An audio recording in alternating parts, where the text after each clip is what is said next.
ჯგალში და არა მარტო ჯგალში მოვაწყვეთ მცირე სატრენაჟორო ცენტრები და გვინდა რომ ხელი შეუწყოთ ჯანსაღი ცხოვრების წესს. გვინდა რომ მოსახლეობა საფრთხეს ჯგალში ტრენაჟორები არ ყოფილა არასოდეს დამონტაჟებული. მცირედია, თუმცა კი ეს იქნება თავშეყრის ადგილი, ეს იქნება ჯანსაღი ცხოვრების და ჯანსაღი ცხოვრების წესის გარკვეული ცენტრი.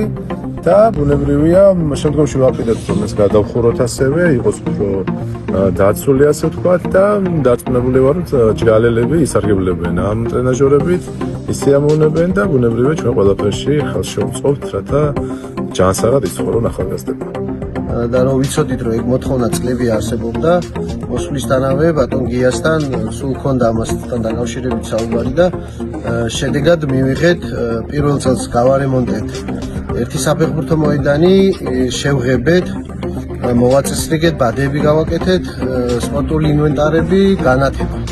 ერთი ჯგალის ცენტრში, მეორე ლეკაკულეს უბანში იქაც იგივე გავაკეთეთ, შევღებეთ, განათება გავაკეთეთ.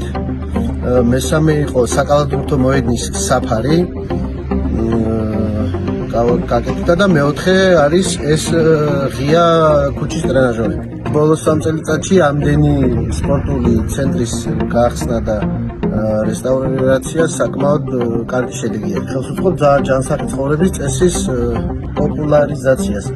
მომავალ წელს ვერ ჩავეტიეთ თანხაში და მომავალ წელს ეს ქუჩის ტრენაჟორები აუცილებლად გადაიხურება, განათება გაკეთდება.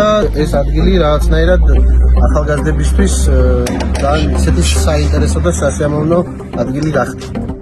წლების მანძილზე ჯგალის ახალგაზრდობას და ალბათ არა მხოლოდ ჯგალის ახალგაზრდობას აწუხებდა, აინტერესებდა და სურვილი ჰქონდა ყოფილიყო მათ ტერიტორიული ერთეულებში ისეთი წერტილები, ისეთი ცენტრები, რომელიც ახალგაზრდებისთვის მიზიდულობის ცენტრი გახდებოდა. ესმის და გასაგებია რომ ეს საკმარისი არ არის, მაგრამ მნიშვნელოვანია წამოწყება ასეთი ცენტრების არსებობისა, სადაც ახალგაზრდებისთვის იქნება როგორც ჯანსაღი ცხოვრების წესის თავისი ცხოვრების ჯანსაღად წარმართვის შესაძლებლობა და ასევე იმ ურთიერთობის შესაძლებლობა, რომელიც მათ შორის საინტერესო ურთიერთობებს წარმოშობს.